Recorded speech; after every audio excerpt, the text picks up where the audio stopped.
सोलापूर जिल्ह्यात गेल्या काही दिवसांपासून पावसाने चांगलाच दम धरला आहे।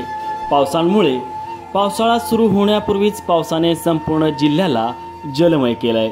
सर्व नद्या नाले तुडुंब भरून वाहत आहेत। काल रात्री मुसळधार पावसाने चांगलंच झोडपलं आहे।